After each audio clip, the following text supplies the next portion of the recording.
Olá pessoal, tudo bom com vocês? Estamos aqui em mais uma aula e hoje nós vamos começar a trabalhar análise sintática. Antes de mais nada, eu quero expor as escrituras porque meu ponto de partida para me fazer análise sintática é justamente abordar uma questão, vamos dizer, teológica, filosófica e, vamos dizer, escriturística, que consequentemente é teológica, né?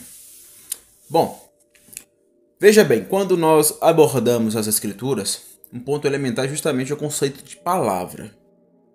Anderson, o que é palavra na Bíblia? Eu vejo muita gente falando sobre palavra de Deus, Jesus é a palavra de Deus, a Bíblia é a palavra de Deus. Só que muita gente não consegue discernir esses conceitos e o termo palavra fica muito ao léu, jogado ao vento. E a gente não tem uma certa conceitualização, ou seja, trazer o termo para o chão e entender o termo para além desse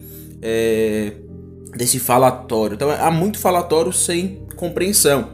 Então esse é um problema que acontece em muitos casos no meio cristão, em especial no meio protestante, ou seja, evangélico, a qual, por exemplo, eu faço parte. Então, quando a gente aborda o conceito palavra, o que se entende por palavra? Vamos abordar um pouco do contexto filosófico com a pegada histórica, né? Bem, quando a gente analisa os gregos tinham a prerrogativa muito interessante de analisar a realidade, isso é bem normal na antiguidade, né, a partir de mitologias, de religiosidade. Isso não era diferente na cultura grega, na cultura antiga, por exemplo, egípcia, na cultura judaica e assim sucessivamente. Consequentemente, a cultura grega também tem esse peso mítico, religioso, e explicar as coisas por meio de deuses, por meio da mitologia. Isso aconteceu, né, bem enfático na cultura grega com a mitologia grega. Então existiria as religiões de mistério que a gente encontra nas escrituras, aquilo ali tem uma influência grega. Claro, tem o gnosticismo, ele tem, mas tem uma influência grega ali. E as religiões gregas, ou a religião grega, possui uma dualidade, né? Trabalhava muito a ideia de mãe terra, era uma espécie de trabalhar a ideia de morte, vida, morte, dimensão biológica, a mãe terra comandando tudo, lidava muito com a materialidade, ou seja, a terra, e era uma religião praticada na antiguidade grega de modo mais privado. Aí veio a religião das formas, que você conhece provavelmente, que é os deuses do panteão grego, que foi ressignificado pelos romanos, né? Por exemplo, Zeus, e assim sucessivamente, Afrodite e etc. Então esses deuses enfatizam aquilo que Platão chamava de forma, ou seja, os gregos trabalhavam muito o conceito de forma, perfeição. Veja que a teoria das ideias de Platão, a ideia de sair da caverna, deixar o mundo das sombras e até o mundo das ideias, e as ideias percebendo a perfeitabilidade, percebendo a essência, e a essência é a perfeição. O mundo das formas possui problemas formativos. Então eu preciso ir até o mundo das ideias. Então ele se fazem, né, muito essas analogias, e uma delas é justamente a ideia do cavalo. Então existe o cavalo no mundo das formas e o cavalo ideal. Ou seja, o cavalo do mundo das formas é uma imitação do cavalo ideal. Se existe um cavalo ideal, existe um cavalo perfeito. Existe um cavalo perfeito. Então veja que na cultura, na própria filosofia de Platão, né, já vem a cosmovisão dos gregos já estava ali, reverberando sobre eles. E os gregos, eles saíram da dimensão explicativa, mítica, ou seja, vamos explicar a realidade por meio de mitologias. Eles saem dessa dimensão e adentram a dimensão, vamos dizer, teorética, científica, saem da doxa, da opinião mítica, e adentram na epistemologia. Então, veja que eu mudei aqui o formato, coloquei na vertical, saiu da horizontal, né, para vertical, para a gente poder analisar. Então, como eu estava dizendo, a dimensão epistemológica passa a ser a explicação mais contundente. Se a explicação era: vamos explicar o raio que está caindo ali sobre a árvore por meio de uma divindade, como por exemplo Zeus, vamos explicar aquela onda lá naquele mar por meio de Apolo e assim sucessivamente. Então essas explicações eram dadas dentro do contexto que se chama de mitologia, ou seja, o discurso mitopoético. Discurso mitopoético é um discurso muito importante, todos nós usamos esse discurso, até mesmo os gregos, com a dimensão epistemológica se evidenciando, eles não conseguiriam fugir do discurso mitopoético, que faz parte da linguagem humana, né? Então, quando a gente analisa a dimensão pré-filosófica, o que se encontra? Se encontra explicações míticas. Só que com o adentrar, vamos dizer assim, né, da filosofia, que se chama hoje de filosofia pré-socrática, o que aconteceu? O que aconteceu foi justamente a explicação da realidade por meio do discurso científico ou epistemológico. Lembra lá vocês assistiram uma aula aqui, eu trabalhei gnoseologia. Gnoseologia é um termo geral que abarca todas as formas de conhecer, tanto o conhecimento do senso comum quanto o conhecimento científico. E quando eu digo conhecimento científico, eu digo conhecimento de todas as ciências, todas as ciências que existem, consequentemente também a filosofia, né? Então, quando a gente aborda essa questão epistemológica, é um lado da epistemologia, questão gnoseológica, né? É um lado, vamos dizer assim, né? A gnoseologia é um lado melhor, a epistemologia é um lado da gnoseologia, perdoe. Então, quando a gente aborda gnoseologia e vai para o lado epistemológico, a gente tem o discurso científico, o discurso analítico. E discurso analítico tem que trabalhar discurso mitopoético, ou seja, discurso mitológico, discurso retórico e discurso dialético. É impossível trabalharmos discurso analítico sem dialética, sem dimensão mitopoética, sem dimensão retórica, né? Então, essa teoria é bem interessante, e foi analisada, para quem quer se aprofundar mais nisso aí, no livro Aristóteles em Nova Perspectiva, do filósofo Olavo de Carvalho. Dito isso, quando a gente analisa a filosofia pré-socrática, um conceito é muito importante. Qual conceito, Anderson? O conceito de arqué, que é o princípio, o primeiro motor, o princípio gerador de tudo. Então, todo filósofo pré-socrático trabalhava algum arqué, ou seja, tudo foi criado a partir daquilo. Esse é o ponto. Por exemplo, Tales de Mileto diz: tudo foi criado, tudo existe a partir da água. Hidor, água, que a gente traduz no português para hidro. A hidrografia trabalha muito a questão do estudo das águas, né? Então, hidor, ou seja, a água é o fundamento que fundamenta toda a realidade. É arqué.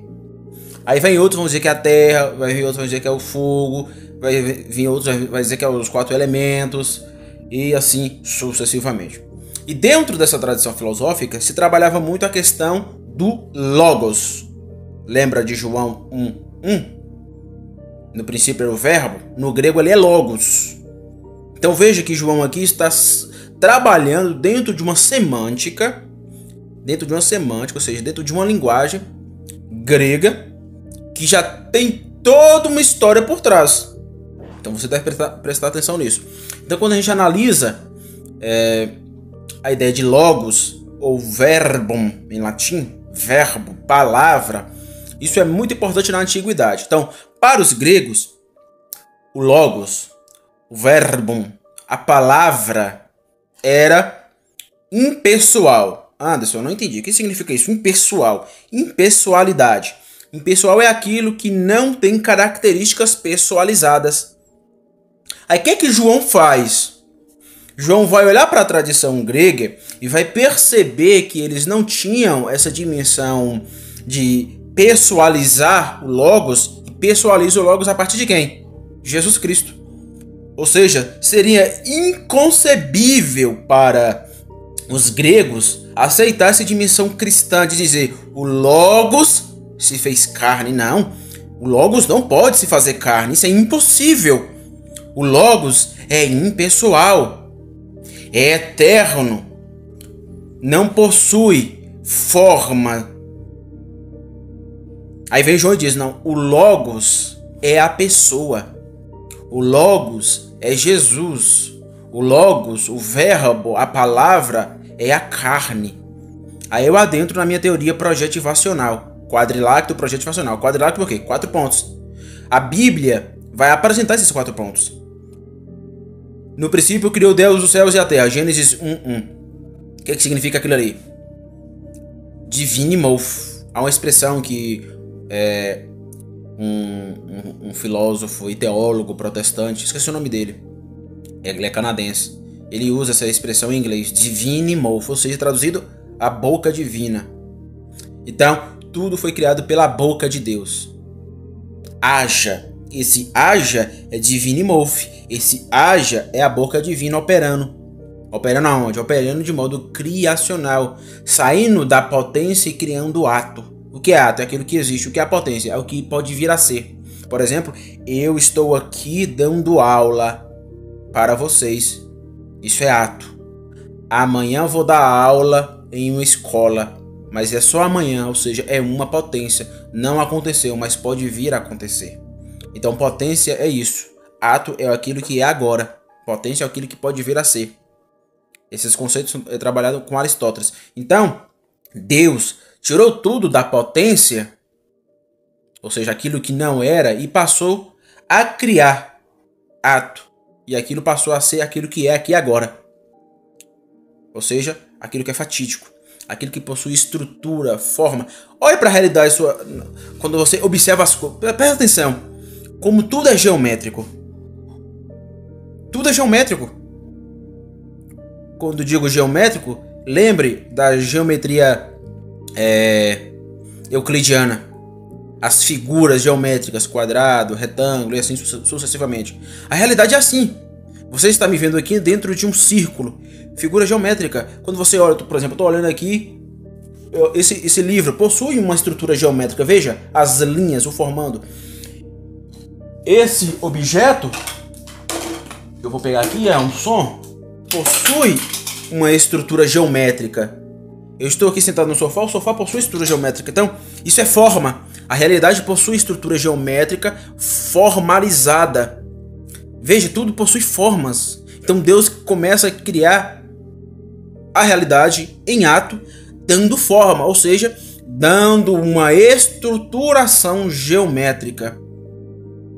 Então isso é muito importante. Então quando a gente entende isso, a gente entende a Divine Mouth. Ou seja, Deus deu estrutura geométrica para a realidade. Tudo que existe possui estrutura geométrica. E essa realidade criacional só pôde existir por causa da Divine Mouth, ou seja, por causa da boca divina. Então esse é o primeiro aspecto da palavra de Deus. Segundo aspecto da palavra de Deus, as Escrituras, a Bíblia, Antigo e Novo Testamento. Por quê? Porque eu só posso conhecer a Divine Mouth, ou seja, a boca divina, porque alguém escreveu aquilo que Deus fez. E onde a gente encontra isso escrito? Nas Escrituras. Por isso que a Bíblia é muito importante, é o livro mais extraordinário e mais importante da humanidade. Porque na Bíblia nós encontramos a evidência da Divine Mouth. Haja sol, haja lua, haja água, haja terra, haja peixe. Isso é a Divine Mouth trabalhando. E a gente encontra isso aonde? Escrito. Então veja o peso importantíssimo das Escrituras.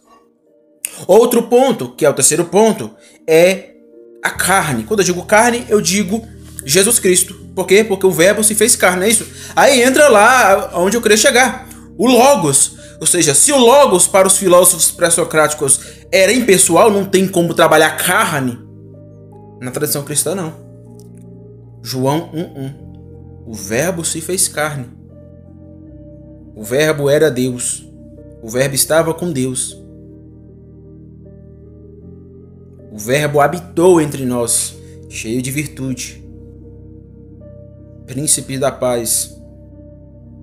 O verbo, a videira verdadeira, o pão que sacia a nossa fome, a água viva que mata toda sede. Então, o verbo, ou seja, o Logos, a palavra, tem toda a sua expressão máxima em Cristo.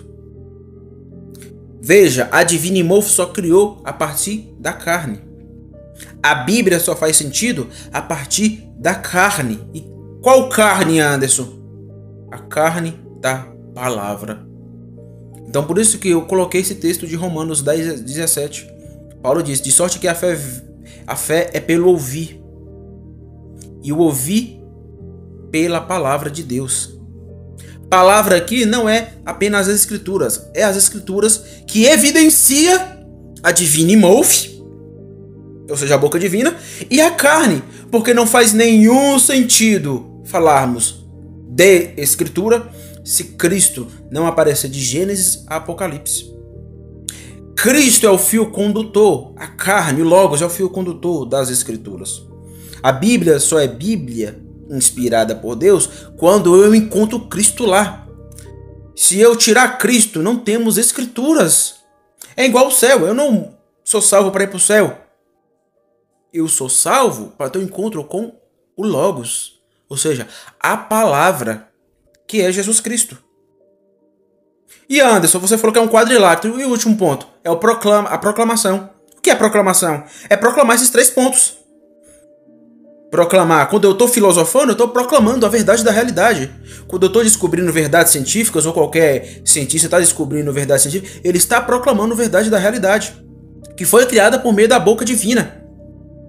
Então toda vez que você observar algum cientista descobrindo alguma verdade, exalte a Deus naquilo, porque foi por intermédio da boca divina que aquilo pôde ser captado pelo aquele cientista, o filósofo, e assim sucessivamente.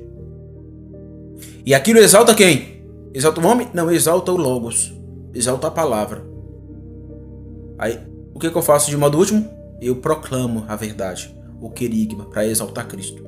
Então, o querigma possui várias vertentes. Por exemplo, se eu sou um físico e estou fazendo ciência no campo da física, eu estou proclamando ciência no campo da física. Se eu sou um psicólogo e estou trabalhando psicologia, eu estou proclamando a psicologia. Se eu sou um engenheiro e estou construindo um edifício, eu estou proclamando. Então, o ser humano é um ser humano de proclamação. Estamos o tempo todo proclamando coisas. Se eu acordo e vou fazer um café, eu estou proclamando. É impossível escapar da proclamação. E o ápice da proclamação é aonde? Púlpito. Por quê? Porque é no púlpito da igreja que se proclama o ponto final de toda a criação, que é Jesus Cristo. Então veja como a igreja é importante. O ápice da proclamação é o púlpito. É a proclamação cristocêntrica. E aqui entra Paulo. E quando eu coloco esses 4 pontos, fica claro o que Paulo está dizendo aqui. Que a fé vem pelo ouvir. O ouvir pela palavra de Deus. É geral. É geral. Então, o quadrilátero projetivacional é importantíssimo para a gente compreender o peso que tem o conceito palavra. E o conceito palavra é muito importante para a gente poder abordar vários outros conceitos. Então vamos lá. Palavra é signo. Veja, estou usando aqui palavras o tempo todo. E essas palavras possuem significado. Lembra da dimensão tripartídica? Signo, significado e referente. Todo signo possui um significado. E esse significado, essa dualidade, ele referencia-se a algo. Quando eu digo livro, eu uso a palavra livro. Livro, você vai no dicionário, tem um significado, só que eu preciso da coisa, ou seja, eu preciso do referente, que é o livro. Signo, significado e referente. E a gente trabalhou as 10 classes gramaticais, que é muito importante para a gente poder trabalhar agora análise sintática. Aí vem a questão, Anderson, o que é análise sintática? Então vamos lá. Análise sintática. O que é? Eu coloquei um resuminho. É o estudo da função de cada termo, signo, palavra. Termo pode ser entendido como signo ou como palavra, né? De uma oração ou de uma frase, né? Para ficar claro para vocês. A gente usa oração num conceito muito religioso, né? Mas oração aqui no sentido de gramática mesmo. Então, é o estudo que cada palavra exerce. Por exemplo, quando eu digo de sorte que a fé é pelo ouvir e o ouvir pela palavra de Deus. Veja que existe aí 1, 2, 3, 4, 5, 6, 7, 8, 9, 10, 11, 12, 13, 14, 15. Existem 15 palavras que aparecem aí em Romanos 10, 17. E o lugar que ela se coloca, ou seja, o lugar que ela se encontra, ela assume uma função de. Quando eu digo de assume uma função, não é isso? É o que, Gui? Tu quer pegar o quê? Você vai levar aquele pra comer na escola? Não. Então quando eu digo de. Deixa aqui, Guilherme. Deixa aí, pode deixar aqui. É meu filho, gente. Então, quando eu digo de tem uma função dentro dessa oração aqui. Sorte tem uma função, então eu tenho que tentar explicar qual função que essas palavras estão assumindo nesta oração, nesta frase do apóstolo Paulo. Então, cada de, sorte, que, a, fé, é, pelo, ouvir e ouvir pela palavra de Deus. Cada palavra dessa possui uma função sintática, um significado sintático. E para mim entender, por exemplo, as escrituras, eu preciso compreender isso. Senão, eu não vou compreender as escrituras. Então vamos lá. Ficou claro, né? Cada palavra possui uma função dentro da oração, dentro de uma frase. Muito importante, você não pode excluir. Então, se cada palavra possui uma função dentro de uma frase, quais são as classificações que se dão a essas funções, né? Ela se subdivide aqui em quatro leis gramaticais, ou 4 leis sintáticas, melhor dizendo, né? As leis gramaticais a gente trabalhou nas últimas aulas. Então, são 9 leis sintáticas. Só que essas 9 leis se caracterizam em um tripé. Que são coloquei, essenciais. Então existe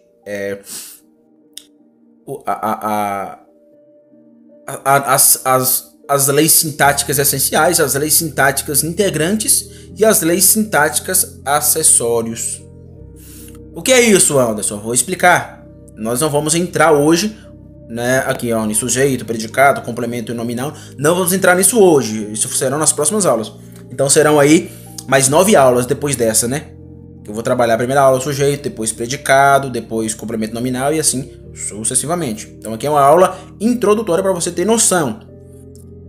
Então, como se classificam-se os signos? Classificam-se primeiro em essenciais. O que é essenciais? É quando a estrutura da oração é feita em torno desses termos. Essencial já indica, né, aquilo que é importante. O que é importante numa oração? Identificar o sujeito e o que ele está fazendo, ou seja, o seu predicativo. Então, quando eu digo... tá falando com meu filho, Joseph tá preparando para tomar café, né? Daqui a pouco ele vai para a escola. Aí eu digo, Joseph tomou café hoje. Quem é o sujeito dessa oração? Quem é o sujeito dessa oração? Joseph. Aí só vou fazer uma perguntinha. Quem está tomando café? Joseph. Joseph está tomando café. Então Joseph é o sujeito da oração. E o sujeito está fazendo algo. O que é algo? Fazer algo indica verbo. E o verbo, ele possui flexão. Lembra lá de verbo? Verbo indica o quê? Verbo indica ação.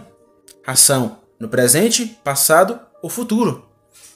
Lembra lá do futuro pretérito? Perfeito mais que perfeito e imperfeito? Pois é, indicando o passado, não é isso? Então, quando você for fazer a perguntinha, veja se aquilo que está fazendo é verbo. De fato, é. Joseph está tomando café. Joseph tomou café. Joseph tomará café. Aí você vai à pergunta: quem tomou o café? Quem está tomando café? Quem tomará café? É só você perguntar. Ver se está no presente, passado ou futuro. O verbo. Ou seja, ver se conjuga no passado, presente ou futuro.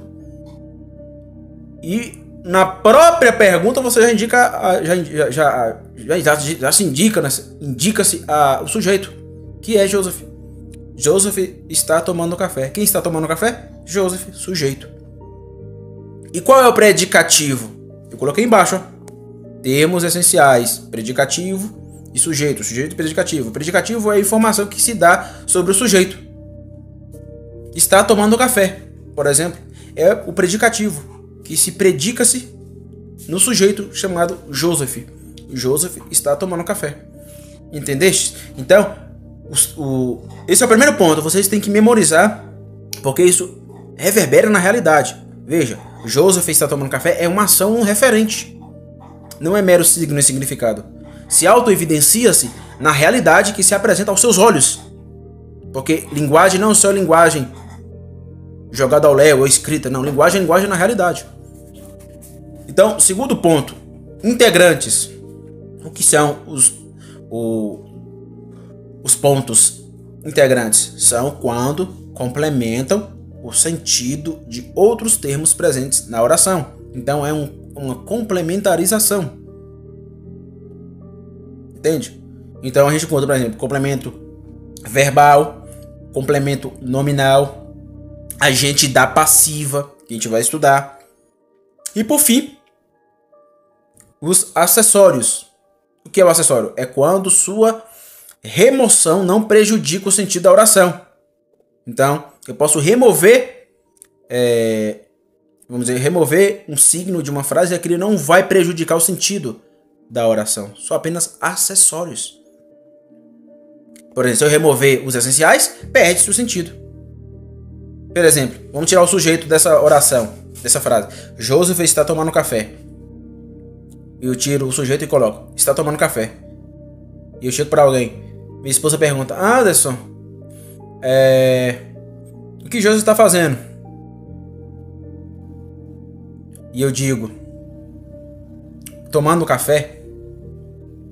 Tem sentido, por quê? Porque já está indicando o sujeito. Agora, se eu digo, minha esposa pergunta: e Joseph?